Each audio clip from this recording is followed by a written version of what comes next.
तुम्हारे बिना मैं कुछ नहीं सुधा। मोहन ने सुधा का हाथ अपने हाथ में लेके बोला, डॉक्टर कहते हैं कि तुम मेरी बात नहीं सुन सकती, पर मुझे पता है कि तुम मेरी बात, मेरा स्पर्श सब महसूस करती हो। मोहन बोला। फिर कुछ पल एकटक सुधा को देखता रहा। जल्दी से ठीक हो जाओ सुधा, तुम्हारी एक खामोशी मुझे चुभती है।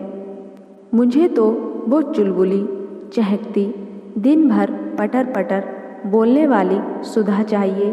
तुम बिन मैं कुछ भी नहीं।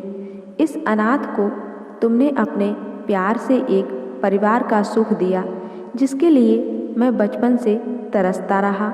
फिर तुम्हारे आने से मेरी बंजर जिंदगी जैसे फिर से हरी भरी हो गई।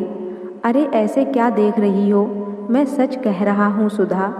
तुमने जहाँ एक ओर पत्नी बनकर मेरी जिंदगी को प्यार के रंग रंगीन कर दिया, वहीं अपने दुलार और मेरी परवाह कर एक माँ की तरह अपने प्यार का आंचल मेरे सर पर रखा। कभी कुछ गलत करने पे एक पापा के जैसे डांटा और फिर एक पापा के जैसे सही गलत बता के मेरा मार्गदर्शन भी किया, और कभी खुद बच्ची बनकर कभी चुस्की की, कभी इमली की। ऐसी कितनी छोटी छोटी फरमाइशें कर मुझे बड़प्पन का एहसास दिलाया तुमने। हमने साथ में जिंदगी के खुशनुमा 30 सावन साथ में बिताए।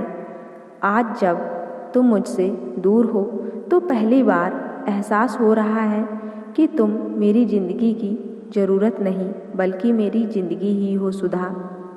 यहाँ अस्पताल में सब मुझको पागल समझते हैं। मेरे पीठ पीछे मेरा मजाक भी उड़ाते हैं।